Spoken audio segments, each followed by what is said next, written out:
What's going on, guys? I'm Teo. Welcome to another vlog episode. If you don't already know, I do play live casino poker at a competitive level. The whole gist of this, kind of like little quick hands, man, we're in the ring with another weekend reg, I would say. I'm playing for fun right now. This is not professional, right? But we're competitive, we're in the ring, and we're gonna slug it out because the next two hands are between us, and we kind of have like a long history. We played together at Woodbine, played together 5-10. Actually, if you guys go back to the 5-10 hand, we're at ace 4. He was actually in the hand. He folded pocket 10s, so he probably feels a little sour about that. So there's definitely some back and forth kind of going on. We got some history, and he definitely likes to play position. He likes to come after me. And that's fun. I totally love that environment, love competition. So that's kind of where we're at. I'm not going to give away his name. Maybe you guys can fill in the blanks.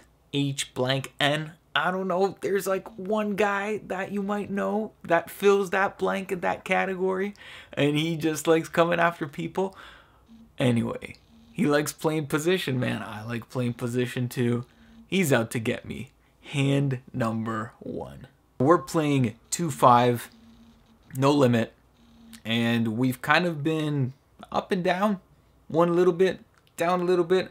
At the moment, we're sitting on 1,500, so we're actually up a little bit at this point. We're maybe up, I think I started with about 750, 800 or something like that. So, and then I just topped up a little bit, so I'm probably just up a little. I'd say a couple $100, not up huge, but still. 1,500, you might think I'm up 2 binds, but I'm not. And we all know sometimes we see these huge stacks where people have like, I don't know, 3K, 4K or some ridiculous number, and they're actually down or just about break even. And I know, I've been there before, I'm sure you have too. But anyways, so let's just continue. We got ace 2, we're in the big blind, and E1 limps, M1 limps.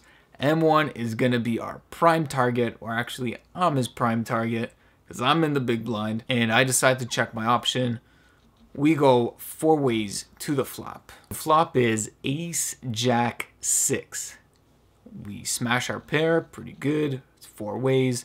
Checks to me. I bet 10, and we get 2 callers. And of course, our nemesis decides to call because he's got position. I know, man, I'm smelling this. I'm smelling it. I'm smelling it. I know what is up. Like, aren't you guys ever in the situation where you just feel like somebody's after you? They're going to try to do something. And they're just coming after you. Like, that's what they're going to do. Anyways, this is exactly how I feel right now. So, I'm just going to check. I check. And M1 decides to now bet 40, which is pretty much pot. He bets pot, almost. And I decide to call. And because, well, I'm going to disguise my hand. I'm going to let him bomb it off. Essentially, right now, I'm just pretty much letting him hang himself. So the river is a queen. Beautiful card. And I made it so far. I'm obviously going for the check call here. And I decide check. And, of course, he decides to throw out a pretty hefty bet. He throws out 130. 130 bucks pretty quickly. And, you know, when somebody throws out such a huge bet, I mean, it's pretty much polarizing right now. It's like he's got absolutely nothing, or he's got some relatively strong hand. Now, I don't think he's going to do that with King 10. I think he's going to want more value with King 10. So if he somehow got 2 pair or whatever, I think we got to pay him. If he made a hand like, you know, ace queen, he can't have ace queen. If he's got ace 6, he's got ace 6, and that's just the cooler, man. I think he's got ace 6. That's a cooler. That's the only hand that makes sense. If you think about all the other hands that he could have, all the combos, the ace jacks and the ace queens all raise pre-flop. So really, he's got a set of 6s, set of deuces, which is so sick because it's 1 out. Or he's got a hand like a total bluff. Given the fact that we're blocking the ace and the 2, right? The only thing that's out there is a 6. Like, it puts a lot of other garbage hands into his range. So it makes this call extremely profitable if you want to look at it from a math perspective. But let's just forget about the math right now. I just want to see the river, man. I want to see his cards. So I call.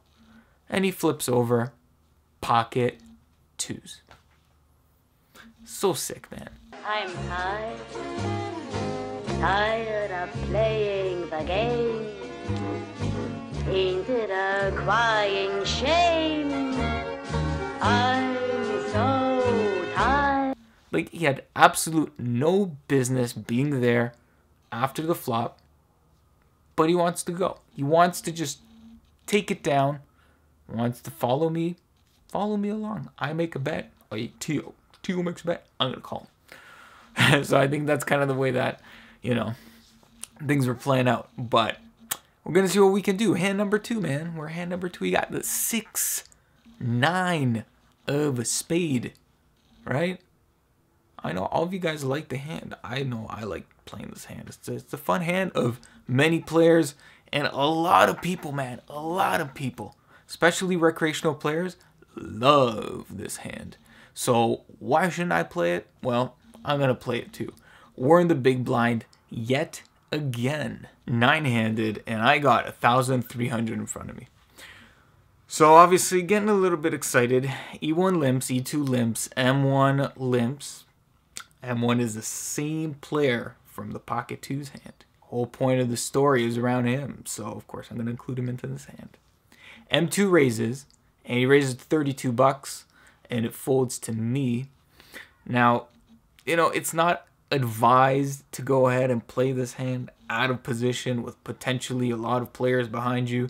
You're dominated. I know. Reverse implied odds, blah, blah, blah, blah, blah, blah, blah. Okay. Put the books aside. I just want to play this hand. So I decide to call, and everybody else calls behind. 5 ways to the flop, and the flop is 10 Queen Jack. So we've got an up and down, and the dummy end of the up and down. I know, you guys freaking hate me. You guys don't want me to have the dumb end. I know that. Believe me, I don't feel so happy right now to have the dumb end, but it's something, okay? And I got a backdoor flush draw, so it's not so bad. So I decided to check, and it checks around to M1. And he decides to bet 100, throws a $100 chip, and then M2 just looks at him like, you know, shaking his head like, man, what are you doing? What are you doing? You know, I don't know. I can't really imagine like what he had. Queen 10 Jack, pocket 8s maybe. I don't know. Because I mean, we got a 9. We're blocking 9s. So anyways, I do want to get into the hand with M1. And I think that if I call here and somebody else calls, well, I'm probably going to shut down. But I just want to play it out. We're deep. I'm going to see what happens. So I decide to call. And it folds around, heads up to the turn. Things are going to go down. We're going to see what happens. Maybe we're going to get something good. 10 of spades on the turn. So now we turned our backdoor flush draw, and the board is paired. So that's not so bad. I mean, looks pretty damn good. If he's got any value on the turn, then I think he's going to bet straights, of course. But we're blocking the straights, right? And if he had ace-king, he would raise himself pre-flop, so he can never have ace-king in this spot. Because he is the type to raise ace-king. He doesn't limp it. So we're blocking 9s. I mean, he's most likely got a jack here. Maybe he's got a 9 himself, like a hand like 10-9 maybe. 9 jack, pair with a straight draw. Or he could have a 10, right? Could have a hand like 10-9. So if he bets again, then I think I still have to call. But depending on the sizing. But right now, he checks. So it looks pretty good. I mean, he checks back. He's super weak right now. And we're going to take this pot away on the river almost always. Like, I think that he's just going to fold a lot. And the river is an offsuit queen. Beautiful card. Absolutely beautiful. We can easily represent the queen here. And I know that it could be kind of like 50-50. but we are potentially blocking some queens, right? A hand like Queen 9. We have 9s in our hand. Hand like King Queen obviously is going to raise himself pre-flop. Hand like Queen Jack, same thing. That is probably not going to limp call. He's the type of player to raise those types of hands. There's a bunch of King X hands, maybe. Maybe he was just bluffing with ace high. I doubt it. He probably has some kind of equity on the turn.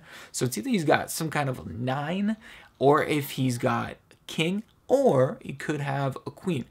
So, you know, if you run these numbers, you run them in your calculator, we're going to be able to push him off a lot of hands.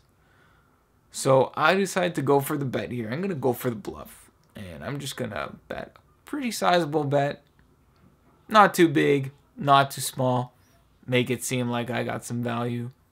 Because I'm representing the queen. I go 185. And he thinks for about 5 seconds. Kind of like shuffling his cards a little bit. Trying to like show one of them.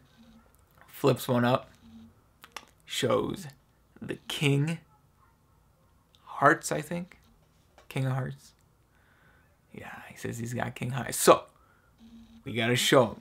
And one time we show him the 6-9, and he's like, that was a good play. I'm like, all right, man. Yeah, that was, thank you.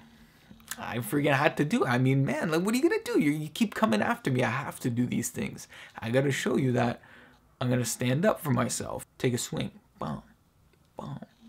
You know, they come at you. Whoa. Whoa. And back into it. So, I don't know. That was that hand. That was the quick hands. Thanks, guys, for watching. Hopefully you were, I don't know, entertained. Like, I'm trying to entertain here. I'm trying to give a little bit of value, but more so, I'm trying to keep you guys entertained and trying to make this game as fun as possible because, man, in the long run, you want to have this game for your entire life. You want to enjoy it, and you want to just make it fun. When hands like this happen, I just think that it's just, all in all, it's fun. It's good fun. Nobody really got hurt here, and we're going to see how the future plays out. I'm pretty sure Mr. H blank N is going to be a little furious, and he's going to continue to come after me in situations like these. So after all this, I kind of forgot to talk about the challenge the entire time. I wanted to talk about the challenge in the beginning, but since we're here, after this session, I was up $444. So our bankroll challenge, looking good, looking healthy. We're grinding, man. We're grinding. So I guess that's it. Thanks, guys, for watching. And stay tuned for the next one. Like, subscribe, as always, as usual. Have fun. Play smart. And I guess I don't say it enough, but don't tilt. Don't tilt, man. Bad for you. It's bad.